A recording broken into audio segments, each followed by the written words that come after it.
తెలంగాణ ప్రభుత్వ ఉద్యోగులకు కేబినెట్ శుభవార్త తెలిపింది. పెండింగ్ లో ఉన్న 5 డిఏలలో రెండింటిని చెల్లించేందుకు ప్రభుత్వం అంగీకరించింది. ఉద్యోగులకు మెరుగైన వైద్య సేవలు అందించేందుకు ఆరోగ్య ట్రస్ట్ ఏర్పాటు చేయడానికి నిర్ణయం తీసుకుంది. ప్రతి నెల 700 కోట్ల రూపాయల చొప్పున ఉద్యోగుల బకాయిలు చెల్లించేందుకు ఆమోదం తెలిపింది.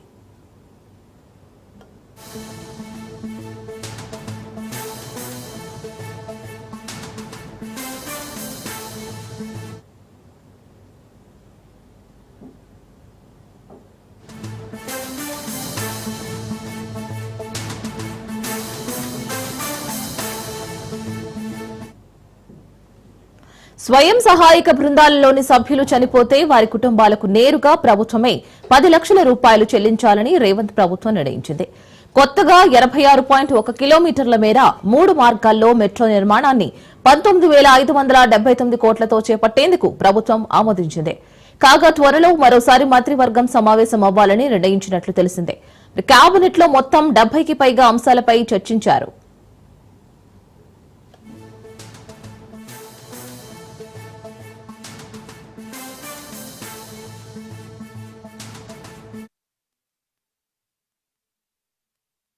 ఉద్యోగస్తులకు సంబంధించిన సమస్య వారు మా కుటుంబ సభ్యుల్లాగానే ఈ ప్రభుత్వం ట్రీట్ చేస్తూ గౌరవ ఉప ముఖ్యమంత్రి గారు దానికి చైర్మన్ గా ఉండి సహచర కేబినెట్ మంత్రులతో పాటు గౌరవ ముఖ్యమంత్రి గారిని కూడా ఒప్పించి మెప్పించి ఆల్మోస్ట్ వారు కోరిన అన్ని సమస్యలని పాజిటివ్ గా ఈ ప్రభుత్వం స్పందించే విధంగా ఇంతకుముందు వారు ఐటమ్ వేజ్గా చెప్పినట్లు ప్రభుత్వం నిర్ణయం తీసుకోవటం జరిగింది. ఉద్యోగస్తులకు సంబంధించిన సమస్య వారు మా కుటుంబ సభ్యుల్లాగానే ఈ ప్రభుత్వం ట్రీట్ చేస్తూ గౌరవ ఉప ముఖ్యమంత్రి గారు దానికి చైర్మన్ గా ఉండి సహచర కేబినెట్ మంత్రులతో పాటు గౌరవ ముఖ్యమంత్రి గారిని కూడా ఒప్పించి మెప్పించి ఆల్మోస్ట్ వారు కోరిన అన్ని సమస్యలని పాజిటివ్ గా ఈ ప్రభుత్వం స్పందించే విధంగా ఇంతకుముందు వారు ఐటమ్ వేజ్గా చెప్పినట్లు ప్రభుత్వం నిర్ణయం తీసుకోవటం జరిగింది. ఉద్యోగస్తులకు సంబంధించిన సమస్య వారు మా కుటుంబ సభ్యుల్లాగానే ఈ ప్రభుత్వం ట్రీట్ చేస్తూ గౌరవ ఉప ముఖ్యమంత్రి గారు దానికి చైర్మన్ గా ఉండి సహచర కేబినెట్ మంత్రులతో పాటు గౌరవ ముఖ్యమంత్రి గారిని కూడా ఒప్పించి మెప్పించి ఆల్మోస్ట్ వారు కోరిన అన్ని సమస్యలని పాజిటివ్ గా ఈ ప్రభుత్వం స్పందించే విధంగా ఇంతకుముందు వారు ఐటమ్ వేజ్గా చెప్పినట్లు ప్రభుత్వం నిర్ణయం తీసుకోవటం జరిగింది. ఉద్యోగస్తులకు సంబంధించిన సమస్య వారు మా కుటుంబ సభ్యుల్లాగానే ఈ ప్రభుత్వం ట్రీట్ చేస్తూ గౌరవ ఉప ముఖ్యమంత్రి గారు దానికి చైర్మన్ గా ఉండి సహచర కేబినెట్ మంత్రులతో పాటు గౌరవ ముఖ్యమంత్రి గారిని కూడా ఒప్పించి మెప్పించి ఆల్మోస్ట్ రోజు రోజుకి హైదరాబాద్ మెట్రోపాలిటన్ సిటీ ఈ విపరీతంగా ఇంటర్నేషనల్ గా నేషనల్ గా వచ్చే ఈ క్రౌడ్ ఇతరత్ర గ్రీన్ సిటీగా ఉంచాలి అని మరింత మెట్రోని ఎక్స్టెన్షన్ చేయాలని కేబినెట్ లో తీర్మానించడం జరిగింది.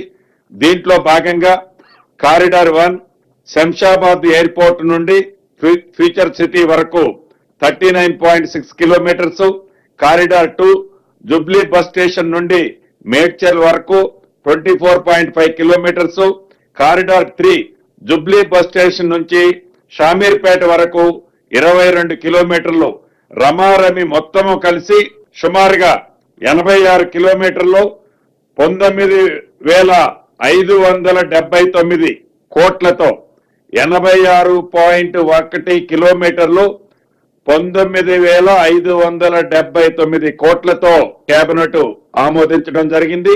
ఇది కేంద్ర రాష్ట్ర ప్రభుత్వ భాగస్వామ్యంతో ప్రపోజల్ కేంద్ర ప్రభుత్వానికి పంపించాలని కూడా కేబినెట్ లో నిర్ణయించడం జరిగింది. ఈ రాష్ట్రానికి సంబంధించిన కేంద్ర మంత్రులు అది గౌరవ్ కిషన్ రెడ్డి గారు కానివ్వండి, బండి సంజయ్ గారు కానివ్వండి, ఇది ఎక్కువగా ఈటల రాజేంద్ర గారి ప్రాంతంలో కూడా వస్తుంది. వారిని కూడా పాలు పంచుకునే విధంగా తప్పకుండా కేంద్ర ప్రభుత్వాన్ని ఒప్పించే బాధ్యతలు వారు కూడా తీసుకోవాలని కూడా ఈ వేదిక ద్వారా రాష్ట్ర ప్రభుత్వ పక్షాన వారిని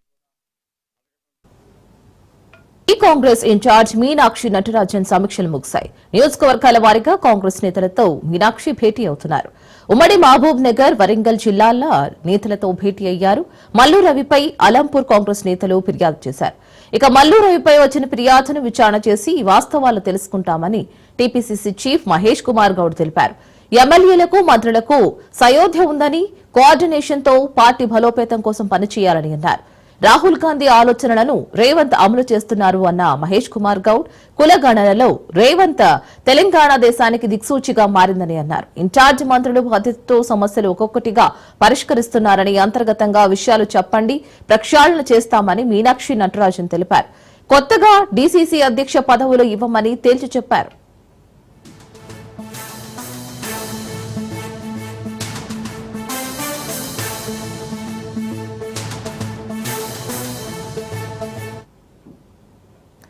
ఎంపీ మల్లు రవిపై అలంపూర్ నియోజకవర్గ కాంగ్రెస్ నేతలు మీనాక్షి నటరాజన్ కు ఫిర్యాదు చేశారు. మల్లు రవి బీఆర్ఎస్ నాయకులను వెంట పెట్టుకుంటూ తిరుగుతున్నారని అన్నారు. ఈ లేఖలో కూడా తెలిపారు. పార్టీకి నష్టం చేసేలా వ్యవహరించారని మీనాక్షి నటరాజన్ కు లేఖలో విన్నవించారు. వచ్చినంత మాత్రం అన్నది వాస్తవాన్ని కాదు. దాని సమూలంగా విచారణ జరిపిస్తాం. అక్కడ లోపాలు ఉంటే తదుపరి ఆలోచిస్తాం.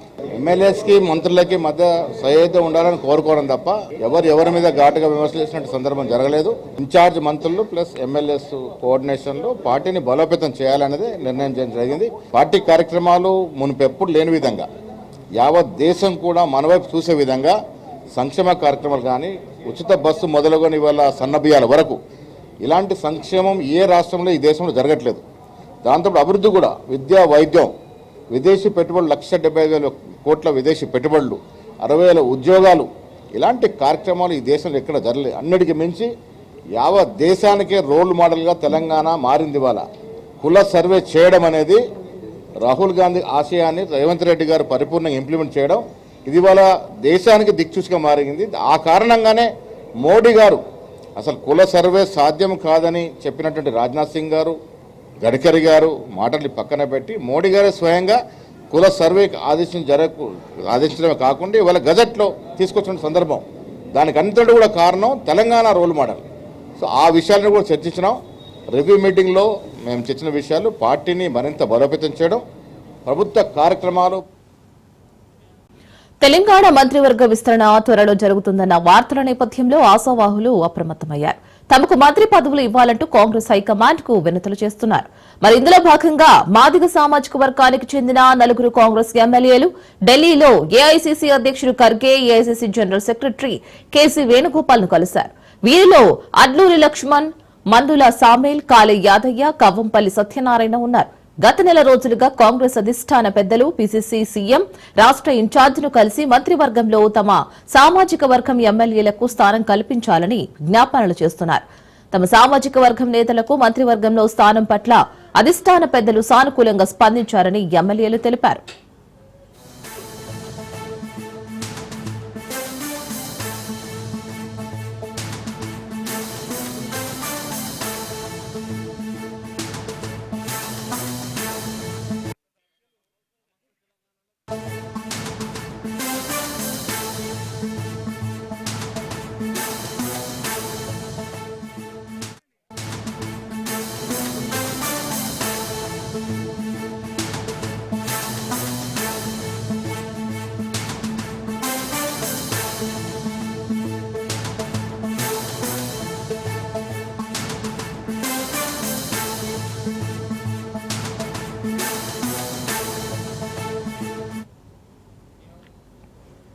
కాళేశ్వరం కమిషన్ కు నేతృత్వం వహిస్తున్న justice PC Ghosh team Hyderabad కు చేరుకుంది.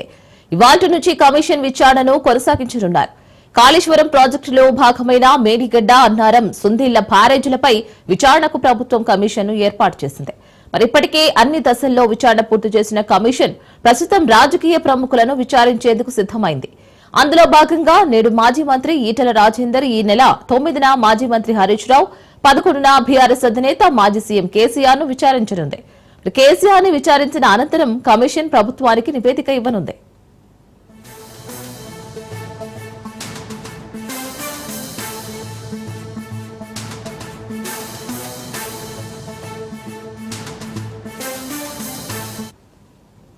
కాళేశ్వరం కమిషన్ కు నేతృత్వం వహిస్తున్న justice PC Ghosh team Hyderabad కు చేరుకుంది. ఇవాల్టి నుంచి కమిషన్ విచారణను కొనసాగించనున్నారు. కాళేశ్వరం ప్రాజెక్టులో భాగమైన మేడిగడ్డ, అన్నారం, సుంధిళ్ల బ్యారేజీలపై విచారణకు ప్రభుత్వం కమిషన్ ను ఏర్పాటు చేసింది. మరి ఇప్పటికే అన్ని దశల్లో విచారణ పూర్తి చేసిన కమిషన్ ప్రస్తుతం రాజకీయ ప్రముఖులను విచారించేందుకు సిద్దమైంది.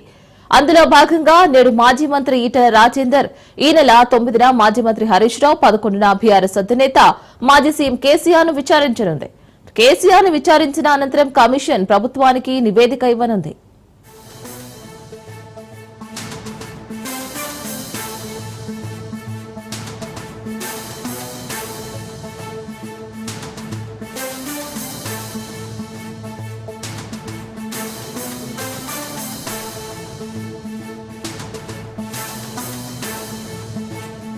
అనంతవరం ఏడీసీఎల్ పార్కులో వన మహోత్సవ కార్యక్రమాన్ని సీఎం చంద్రబాబు ప్రారంభించారు. డిప్యూటీ సీఎం పవన్ కళ్యాణ్, మంత్రి నారాయణతో కలిసి మొక్కలు నాటారు. రాష్ట్రంలో అడవులను 37% పెంచాల్సిన అవసరం ఉందని చంద్రబాబు అన్నారు. అటవీ విస్తీర్ణం పెంచడంలో దేశానికి ఏపీ ఆదర్శంగా నిలవాలని సూచించారు. గత ప్రభుత్వం చెట్లు నరకడం తప్ప సంరక్షించింది లేదని, అప్పుడు సీఎం హెలికాప్టర్లో వస్తుంటే కూడా చెట్లు నరికారని కూడా అన్నారు. పర్యావరణ పరిరక్షణ కోసం తన వంతుగా ఏదైనా సాధించి మాట్లాడతానని డిప్యూటీ సీఎం పవన్ కళ్యాణ్ అన్నారు. చెట్టు లేని జీవితాన్ని ఊహించలేమని తెలిపారు. 50% పచ్చదనం లక్ష్యం కోసం చిత్తశుద్దితో కృషి చేస్తామని కూడా వివరించారు.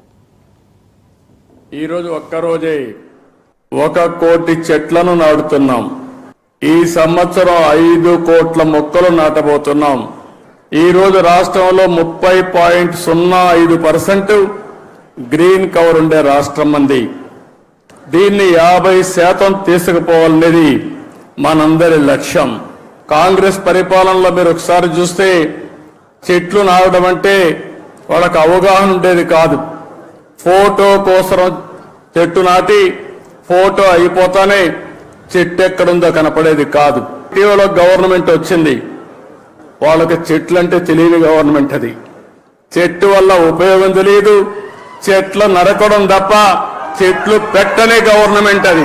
ఆ రోజు మనం అందరం మాట్లాడుకున్నాం, ఎక్కడన్నా ముఖ్యమంత్రి హెలికాప్టర్లో పోతా ఉంటే కింద నుండే చెట్లన్నీ ఎగిరిపోతాయి. చెట్లు పెంచడం బాధ్యత.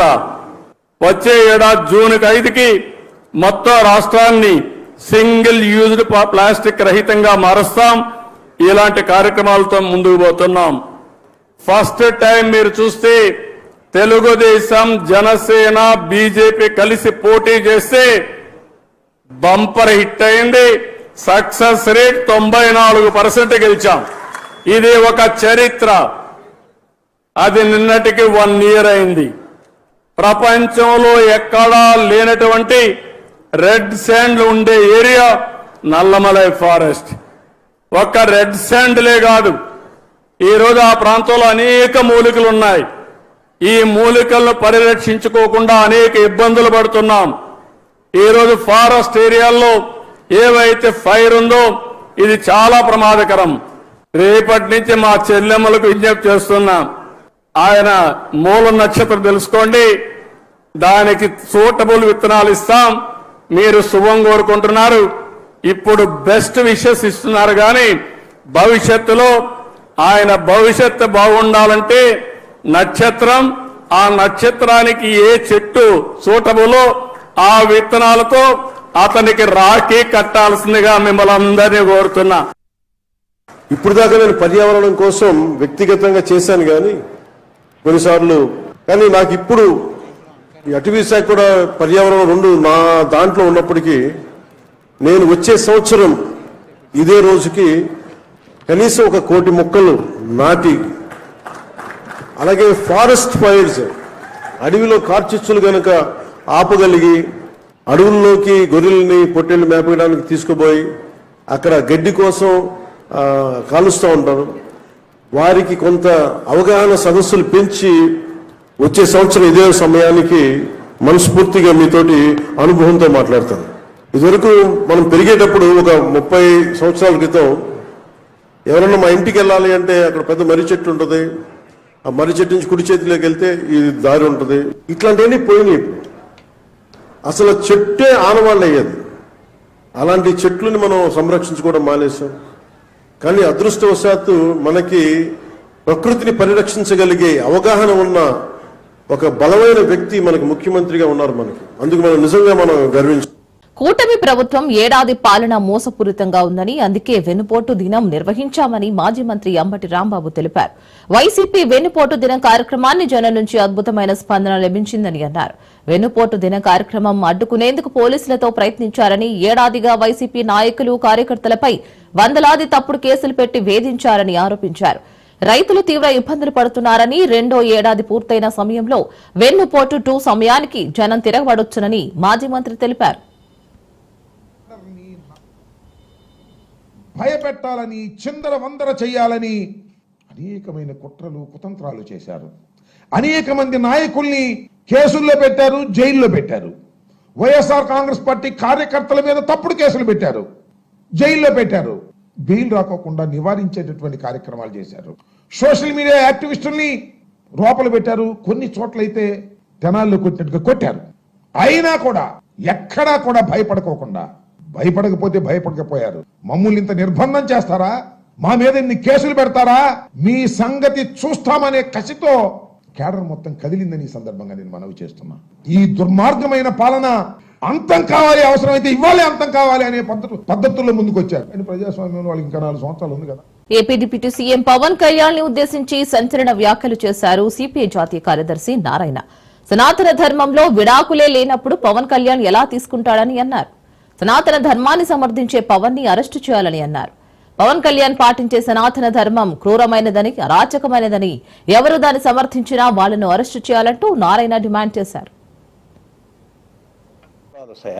పవన్ కళ్యాణ్ దయచేసి మీరు సనాతన ధర్మాన్ని పాటించుకుంటూ ప్రచారం చేసుకుంటూ పోండి, ఇంత రాజకీయాలు వద్దు. అట్లా చేసేవాళ్ళు చాలా మంది సన్యాసం చేస్తున్నాయి కదా, వాళ్ళ పని కూడా పో. డ్రెస్ వేసుకుంటే సరిపోదండి. చెవేరు డ్రెస్ వేసుకుంటే ఉప్పాలు మాట్లాడడం, కాషాయ డ్రెస్ వేసుకుంటే సనాతన ధర్మాన్ని మాట్లాడవా? చట్టుకుంటే మనిషి ఒకటే కదా. డ్రెస్ పాటు పాలసీ మారిపోతుందా? చెవేర సిద్ధాంతం వస్తే విప్లవాలు వస్తాయా? కాషాయ డ్రెస్ వేసుకుంటే సనాతన ధర్మం వస్తుందా? ఇదేంటిది మోసమైన రాజకీయాలు? రాజకీయాలు కలుషితం చెప్పాలి. నిజంగా మీకు కమిట్మెంట్ ఉండి ఈ సనాతన ధర్మాన్ని ప్రచారం చేసుకుంటే చేయొచ్చు. మీ భావ వ్యక్తీకరణ వ్యతిరేకిస్తుంది. అది మీరు దీనిలో ఉండబాకండి, రూలింగ్ లో ఉండబాకండి. కాషాయ డ్రెస్ వేసుకుని తిరగండి, అన్ని దేశాలు తిరుగుకొని తిరగండి, అన్ని రాష్ట్రాలు తిరుగుకొని తిరగండి. అంతేగాని రాజకీయాలు ఒక జోబులో పెట్టుకోండి, ప్రమాదకరమైనటువంటి ఒక సిద్ధాంతం ఇంకొక జోబు పెట్టుకుని తిరగడం అనేది సమాజానికి మంచిది కాదు, ప్రజలకు మంచిది కాదు, మీకు కూడా మంచిది కాదు. ఎందుకంటే మీకు భవిష్యత్తు ఉంది, దాని జోలికి పోవద్దని కోరుతా ఉన్నాను. కృష్ణా జిల్లా మచిలీపట్నంలో బీచ్ ఫెస్టివల్ ప్రారంభమైంది. మంత్రి కొల్లు రవీంద్ర బీచ్ ఫెస్టివల్ ప్రారంభించారు. 4 రోజుల పాటు బీచ్ ఫెస్టివల్ నిర్వహించనున్నారు. నేషనల్ వాటర్ స్పోర్ట్స్ గా కయాంకి బీచ్ కబడ్డీ పోటీలు జరగనున్నాయి. మరి పోటీల్లో 24 రాష్ట్రాల క్రీడాకారులు పాల్గొనున్నారు. సౌత్ ఇండియాలో అతిపెద్ద ఈవెంట్ గా బీచ్ ఫెస్టివల్ ఉండనుంది. సుమారు 15 లక్షల మంది పర్యాటకులు వస్తారని అంచనా వేస్తున్నారు. పారాగ్లైడింగ్, రైడింగ్ ప్రత్యేక ఆకర్షణగా నిలవనుంది. బీచ్ ఫెస్టివల్లో కబడ్డీ ఆటలు కొనసాగుతున్నాయి. మంత్రులు క్రీడాకారుల ఆటలను కూడా వీక్షిస్తున్నారు.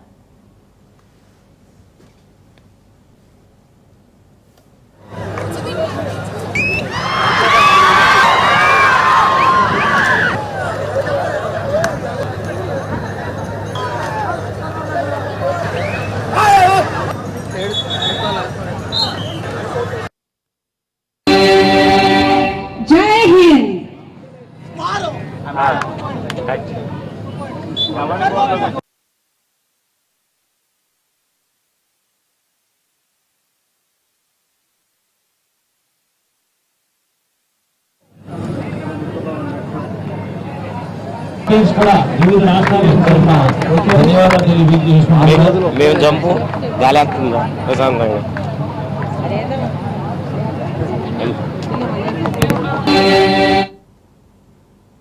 కవితపై ఎమ్మెల్యే రాజ్ ఠాకూర్ ఫైర్ అయ్యారు. కాళేశ్వరం కమిషన్ నోటీసులను, కాంగ్రెస్ ఇచ్చిన నోటీసులని కవిత అర్థం పర్థం లేకుండా మాట్లాడుతున్నారని మండిపడ్డారు. కవిత కేవలం గుర్తింపు కోసమే ధర్నా చేశారని అన్నారు. ఎన్డీఎస్సీ కాళేశ్వరం కమిషన్ ఇచ్చిన రిపోర్ట్ ఆధారంగా ప్రభుత్వం ముందుకు వెళుతుందని స్పష్టం చేశారు. కవిత లేఖతో బీజేపీ బీఆర్ఎస్ బంధం బయటపడిందంటున్న రామగుండం ఎమ్మెల్యే రాజ్ ఠాకూర్ తో మా ప్రతినిధి రాజు ఫేస్ టు ఫేస్. తాజా రాజకీయ పరిణామాల మీద మనతో మాట్లాడడానికి రామగుండం ఎమ్మెల్యే రాజ్ ఠాకూర్ గారు ఉన్నారు. సార్, నిన్న కవిత పెద్ద ఎత్తున ధర్నా నిర్వహించింది. అయితే ఎట్లా చూస్తారు? ఒకవైపు కాళేశ్వరం కమిషన్ ఇచ్చినటువంటి నోటీసులు కాదు, కాంగ్రెస్ ఇచ్చినటువంటి నోటీస్ పేర్కొంటా ఉంది. కాళేశ్వరం కమిషన్ ఇచ్చిన నోటీసులు కాంగ్రెస్ పార్టీ ఇచ్చిందంటే దానికి అర్థం లేదు.